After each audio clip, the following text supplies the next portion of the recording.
aussi simple que ça. Au titre de l'admission exceptionnelle au séjour, un travailleur étranger en situation irrégulière peut bénéficier de la carte de séjour portant la mention salarié ou travailleur temporaire s'il remplit certaines conditions. Il faut savoir que c'est un examen qui est effectué au cas par cas. Les conditions ont été déterminées par la circulaire du 28 novembre 2012 du ministre de l'Intérieur, communément appelée la circulaire Valls. Il y a tout d'abord la condition relative au travail.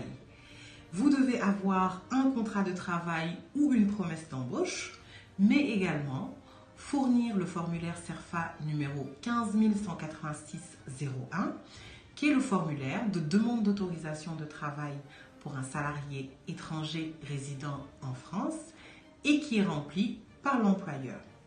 Nous avons la condition relative à l'ancienneté de séjour en France et de travail.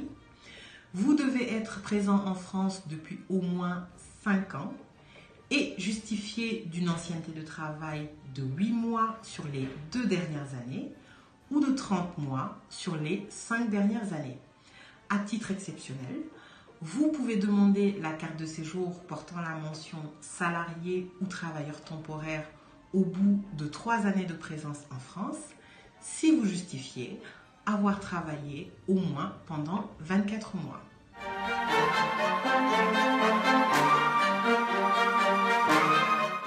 Pour une admission exceptionnelle au séjour pour le travail, le visa n'est pas exigé. Ce qui est important, c'est de conserver ses preuves d'entrée et de présence en France. Pour les preuves d'entrée, il peut s'agir du billet d'avion, du billet de train ou du cachet d'entrée sur le passeport.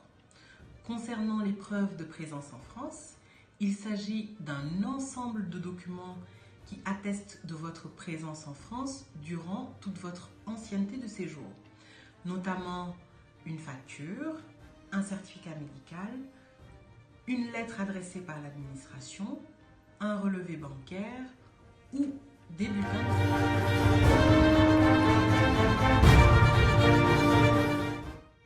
Votre demande doit être déposée dans la préfecture de votre lieu de résidence.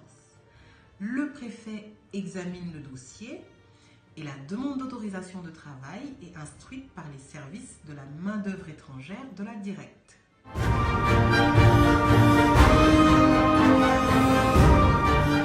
Le refus de séjour est en général notifié avec une obligation de quitter le territoire français sous un délai de 30 jours. Dans ce cas, vous avez 2 principales voies de recours. D'une part, le recours juridictionnel. Il s'agit de contester la légalité de l'arrêté d'OQTF devant le tribunal administratif. Et d'autre part, le recours administratif, soit devant la préfecture pour un réexamen de votre dossier, soit auprès du ministre de l'Intérieur.